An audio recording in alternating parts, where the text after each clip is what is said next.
सीधा प्रयास में आप सभी का एक बार फिर से स्वागत है। जैसा कि हम लोग प्रीवियस वीडियो में देख रहे थे कि लाइट का चैप्टर हम लोग पढ़ रहे हैं, उस पे जो क्वेश्चन पूछा जाता है बस वही अभी हम लोग कर रहे हैं।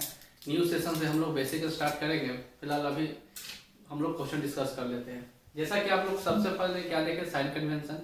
साइन कन्वेंशन में देखें आप यू क्या होता है, वी क्या होता है, एफ क्या होता है। आज हम लोग थोड़ा क्वेश्चन डिस्कस करेंगे जो रियल क्वेश्चन एग्जाम में पूछा जाता है। क्वेश्चन को बनाने का पैटर्न समझेंगे, ठीक है। यहाँ से समझिएगा, आपको बहुत प्रॉब्लम होता है जब मैग्निफिकेशन आज यूज करने वाले हैं। मैग्निफिकेशन में बहुत प्रॉब्लम होता है स्टूडेंटों का। हम हमेशा आपको जो प्रॉब्लम क्वेश्चन करता है बस उसी को अभी हम लेकर सॉल्व कर रहे हैं, ठीक है। चलिए स्टार्ट करते हैं। क्वेश्चन जैसा कि आप लोगों का डिस्प्ले हो रहा होगा, मेरे फोन में भी क्वेश्चन है। चलिए क्वेश्चन को रीड करते हैं। क्वेश्चन क्या है, the focal length of a concave mirror is 30 centimetre. क्या बोले, focal length of A concave mirror is 30 centimetre. Find the position of object in front of the mirror so that the image is 3 times the size of object. Clear है, full stop लग गया।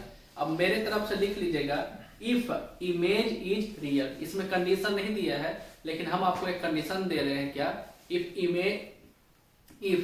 Image is real. Image कैसा form हो रहा है, real form हो रहा है। अब एक बात बताइएगा, इसमें क्या बोला गया था, the height of object, sorry the height of image is 3 times the height of object. ये जहां भी प्रॉब्लम ये आता है तो हम लोग कहां पे चले जाते हैं, मैग्निफिकेशन पे। एक्चुअल में मैग्निफिकेशन क्या है, चलिए देख लेते हैं। जैसा कि आप लोग परिचित हो गए मैग्निफिकेशन से, क्या होता है मैग्निफिकेशन, क्या होता है, height of image divided by height of object. अब इसी को हम लोग क्या बोलते हैं, हाइट ऑफ इमेज को h डैश, और यहाँ पे क्या बोलते हैं, एक्चुअल हाइट ऑब्जेक्ट का होता है, ठीक है। तो हम क्या बोल सकते हैं, m equal to h dash upon h, और क्या होता है माइनस v अपॉन u। अब एक बात आप लोग समझ लीजिए, जो m equal to minus v upon u जो बोलते हैं, ये नेगेटिव क्यों आता है। देखिए दो बात हम लोग बोल सकते हैं। एक तो v अपॉन u क्यों आता है, जैसा हम लोग ये सिमिलरिटी ऑफ ट्रायंगल पढ़ते हैं क्या, कि जो क्या वहां पे क्या पढ़ते हैं कि sides are in proportion. Sides are in proportion का मतलब क्या होता है, अगर a upon b, ab upon cd जो बोल रहे हैं उसका रेशियो है क्या, और cd अपॉन ये dc है, उसका रेशियो का वैल्यू इक्वल आना चाहिए। यहाँ पे भी बस वही बात है। हम यहाँ पे क्या बोल रहे हैं, height of image divided by height of object. ये भी क्या होता है, distance of image divided by distance of object. Clear है। लेकिन इसमें प्रॉब्लम क्या होता है कि अब हम लोग नेगेटिव क्यों लगाते हैं, तो ये m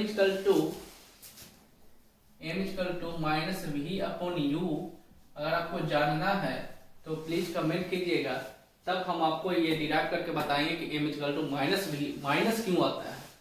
समझ में आई बात। ऐसे तो हम लोग डायरेक्ट इसका यूज करते हैं, लेकिन बताइएगा, बोलिएगा, कमेंट कीजिएगा, तभी हम इसको बताएंगे। नहीं तो बहुत सारे स्टूडेंट कहते हैं सर अभी जो काम की बात है बस वही कीजिए। तो आप लोग को अगर इंटरेस्टेड है तो कमेंट कीजिए, तब हम एक सेपरेट वीडियो बना देंगे। अभी फिलहाल इतना ही। अब जानिए magnification h dash upon h equal to distance of image divided by distance of object, ठीक है। चलिए क्वेश्चन का सॉल्यूशन लगाते हैं। क्वेश्चन के सॉल्यूशन पे आते हैं। क्वेश्चन में देखिए सिंपल सी बात क्या है, क्वेश्चन को एक बार थोरोली पढ़ लेना है, उसके बाद उसका जो डेटा दिया है वो उसका इंफॉर्मेशन लिखिए। क्या है, फोकल लेंथ, यहाँ पे देखिएगा क्या बोला है, फोकल लेंथ। तो फोकल लेंथ में क्या है, 30 सेंटीमीटर है। यहाँ पे क्या है, 30 सेंटीमीटर है। उसके बाद क्या बोला गया था, find the position of object, मतलब क्या पूछ रहा है हमसे, u का वैल्यू पूछ रहा है, ठीक है।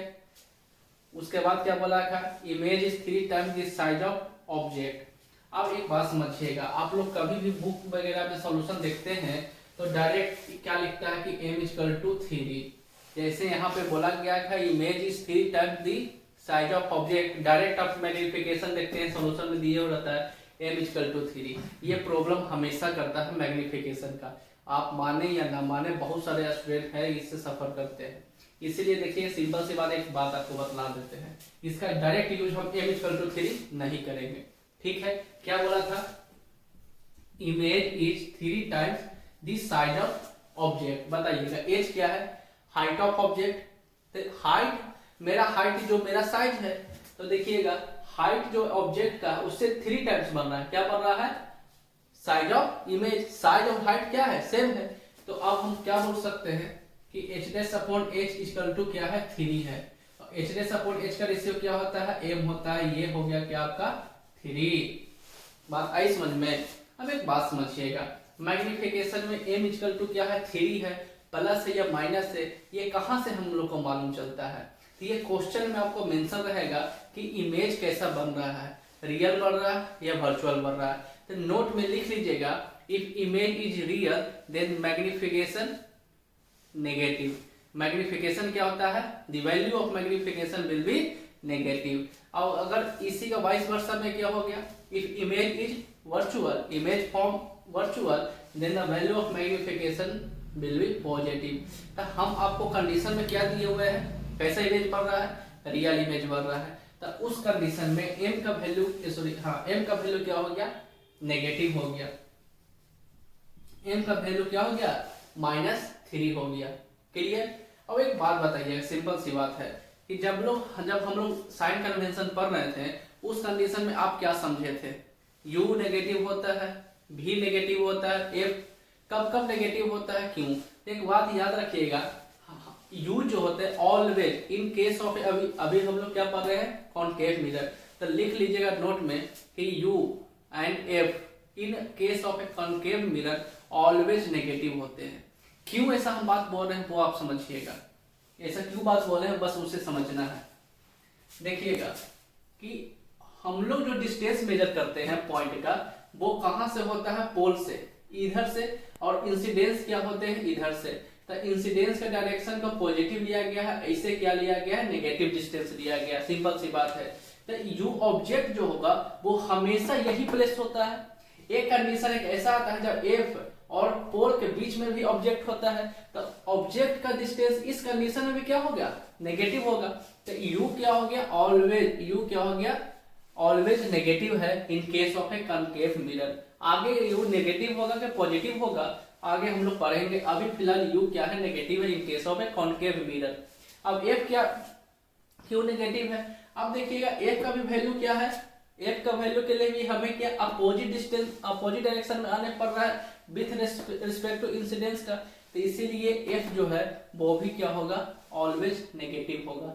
लेकिन एक केस भी नेगेटिव होते हैं, लेकिन एक केस जब ऑब्जेक्ट कहाँ पे होता है, एफ और पोल के बीच में, तो उस कंडीशन में आपका जो इमेजिनरी इमेज बनते हैं, उस कंडीशन में भी क्या बनता है, इस इधर बनता है, बनता है कि नहीं बनता है। तो भी का डायरेक्शन बस यहाँ पे क्या हो गया, पॉजिटिव होता है, बाकी ऑल में क्या होते हैं, नेगेटिव होते हैं।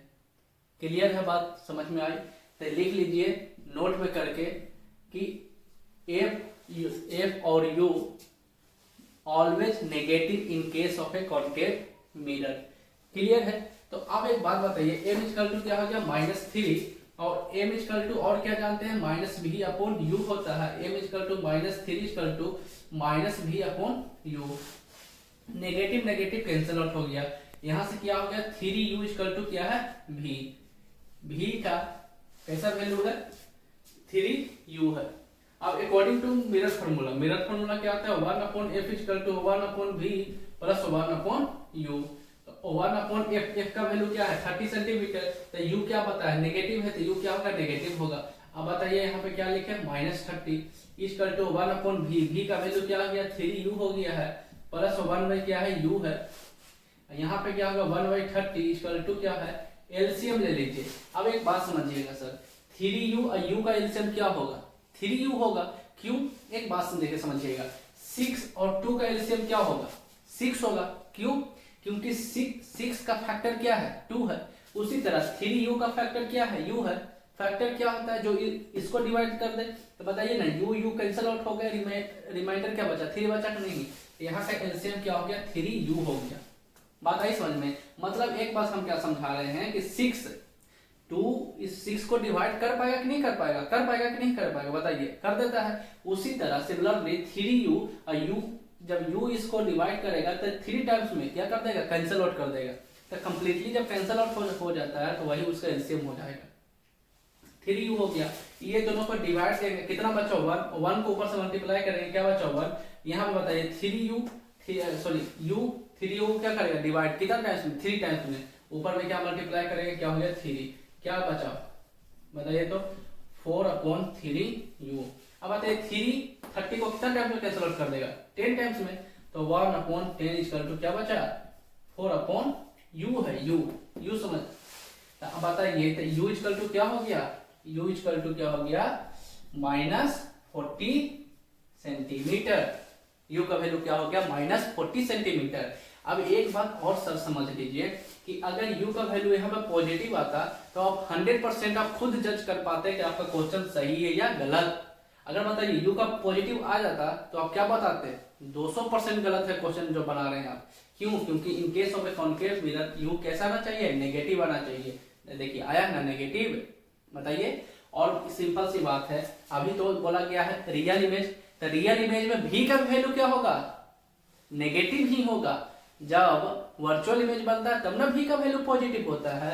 अब यहाँ पे रखिए, इसी इक्वेशन फर्स्ट मान लेते हैं। अब रखिए the value of u putting in equation first, रखिए तो क्या हो गया -40 इक्वल टू क्या है v, तो -120 सेंटीमीटर आ गया। देखिए v का वैल्यू। अब बताइए v का भी वैल्यू नेगेटिव आया कि नहीं आया, बिल्कुल आएगा। अगर यही पॉजिटिव आ जाता तो आप खुद जज कर पाते कि क्वेश्चन आपका गलत, आंसर आपका गलत है। क्यों? रियल इमेज बन रहा है, रियल इमेज में v भी क्या होगा, नेगेटिव होगा। बात आई समझ में? रियल इमेज जब बनेगा तो m का वैल्यू नेगेटिव होगा, ठीक है। u का वैल्यू, f का वैल्यू तो नेगेटिव हर एक केस में होगा, चाहे वो वर्चुअल बने चाहे रियल बने। लेकिन v और m क्या होगा, नेगेटिव होगा in case of a real image. बात आ गई समझ में? यही ना क्वेश्चन पूछा गया था, find the position of object. तब क्या लिखेंगे, पोजीशन ऑफ ऑब्जेक्ट में ये नेगेटिव साइन जो है ये क्या इंडिकेट करता है, ये नेगेटिव साइन बताता है कि अगर ये मिरर है, अगर ये मिरर है तो मिरर का इस साइड बढ़ रहा है या ये साइड पोजीशन है, पोजीशन बता रहा था। नेगेटिव साइन क्या बताता है, इधर। तो अब हम क्या बोलेंगे कि object place at 40 centimetre in front of A concave mirror. बात आ गई समझ में? आगे समझ में तो बताइए, और थोड़ा सा सब्सक्राइब और आप थोड़ा बढ़ाइए, फ्रेंड लोग को बोलिए। ये सब कंसेप्ट आपको अगर मजा आ रहा है, इंटरेस्टिंग है, तो प्लीज इसको लाइक और सब्सक्राइब जरूर कीजिए। चलिए मिलते हैं नेक्स्ट वीडियो में।